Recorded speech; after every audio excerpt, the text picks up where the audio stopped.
सो कैसे एंड कैसे नाम सोमवार मैं जो triple I Jabalpur graduate and currently डिजिप्स इंजीनियर। सो आज की जो वीडियो रहेगी मैं आपको शेड्यूल बताऊंगा सीएससीबी का, दैट इज हमारा सेंट्रल सीट एलोकेशन बोर्ड या डासा के थ्रू जो भी आ रहा है हमारे। सो ये सीएससीबी बेसिकली क्या होता है, सेंट्रल सीट एलोकेशन बोर्ड।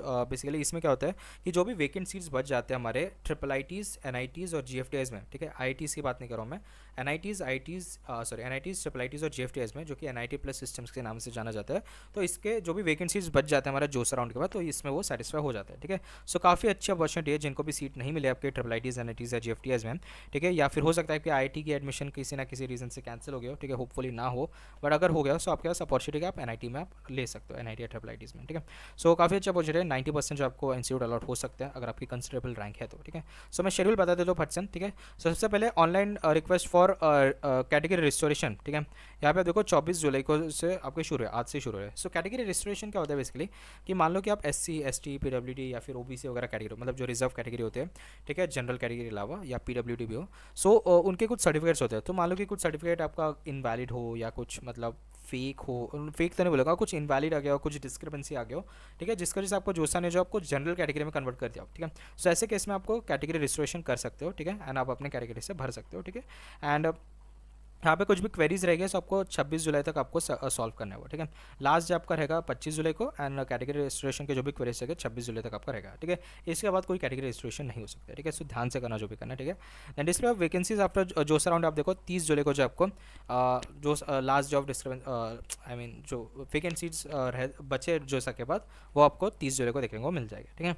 फिर उसके बाद यही है, आपको यहाँ पे आप देखो मॉक सीट एलोकेशन राउंड शुरू हो जाएगा, ठीक है। मॉक सीट में आप देखो 3 अगस्त को जो आपको शुरू हो जाएगा मॉक सीट एलोकेशन। तो जो भी आपने चॉइसेस फिल कर रखे हैं, ठीक है, सो उस हिसाब से जो आपको जो भी लाइक आपको इंस्टीट्यूट्स मिल सकते हैं वो आपको प्रोजेक्टिवली बता देंगे, ठीक है। 2 अगस्त तक के आप देखो आपको सीट्स, मतलब जो भी आपके कॉलेजेस बने वो आपको 2 अगस्त तक बने, ये याद रखना, ठीक है। एंड 3 अगस्त को आपको मॉक सीट बता देगा, जिसके मतलब प्रोजेक्टेड आपको बता देगा कि कौन से कॉलेज मिल सकते हैं आपको, ठीक है। फिर उसके अलावा आप देखो रजिस्ट्रेशन, पेमेंट, ठीक है, document upload of DASA and आप देखो 3 अगस्त को ही रहेगा, ठीक है। Then resolution of payment issues for candidates who made payment attempts before payment deadline, ठीक है। कुछ पेमेंट इशूज़ हो गए हो, ठीक है, सो आपको 4 अगस्त तक के आप रिजॉल्व कर सकते हो उसको, ठीक है। ये ओनली डासा है, ठीक है। सो डेटा यहाँ पे आप देखो 7 अगस्त तक जो आपकी चॉइस फिलिंग और चॉइस लॉकिंग हो जाएगी, ठीक है। उसके अलावा इसके बाद जो है, ठीक है, आप कुछ चॉइसेस में जो आप चेंजेस नहीं कर सकते हो, ना ही आप जो है कुछ उसमें कुछ लाइक कुछ भी चेंजेस या कुछ भी आपको एडिट करना हो तो नहीं कर सकते, वो आपकी चॉइस लॉक हो जाएगी, ठीक है। आपने सेव करा हो तो वो आपको चॉइस लॉक हो जाएगी, अगर आपने सेव नहीं करा हो तो जो भी आपने चॉइस भरा वो अपने ऑटोमेटिकली लॉक हो जाएगी, ठीक है। Then data reconciliation for eligible students वो आपको 8 अगस्त रहेगा, वो सी एस वाले देखते हैं, ठीक है। देन राउंड 1 आप देखो हमारा 9 अगस्त को रहेगा, ठीक है। फिर उसके अलावा आपको जो भी करना है फ्लोट और फ्रीज सरेंडर जो भी करना है आप कर सकते हो। एंड ऑनलाइन रिपोर्टिंग जो आपको 9 से 12 अगस्त के बीच में आपको ये सब करना है, ठीक है। लास्ट डेट और रिस्पॉन्ड क्वेरी आप देखो 13 अगस्त तक आप क्वेरी रिजॉल्व कर सकते हो, एंड 13 अगस्त 5 बजे तक कर सकते हो, ठीक है। देन उसके बाद 14 अगस्त को आप देखो display of basically round 2 allotment, ठीक है। सो जो सेकंड राउंड रहेगा आपका 14 अगस्त को रहेगा, ठीक है।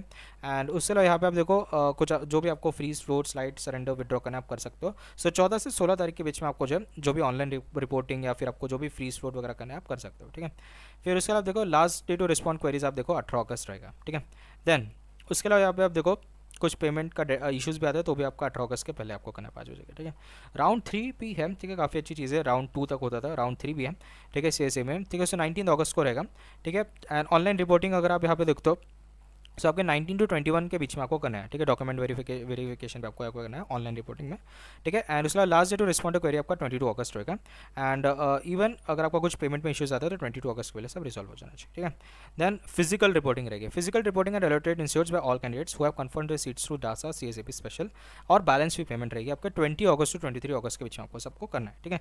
एंड इसके अलावा जो भी फिजिकल रिपोर्टिंग रहेगी आपके टेंटेटिवली सारे वेबसाइट्स के में आ जाएगा आपको कि किस तारीख को करना है। सो ये तो कन्फर्म है कि 23 अगस्त तक के जो आपका कोई भी आपको फिजिकल रिपोर्टिंग नहीं रहेगी, जो भी फिजिकल रिपोर्टिंग रहेगी 25 अगस्त के बाद, 25 या 25 अगस्त के बाद से ही रहेगी, ठीक है।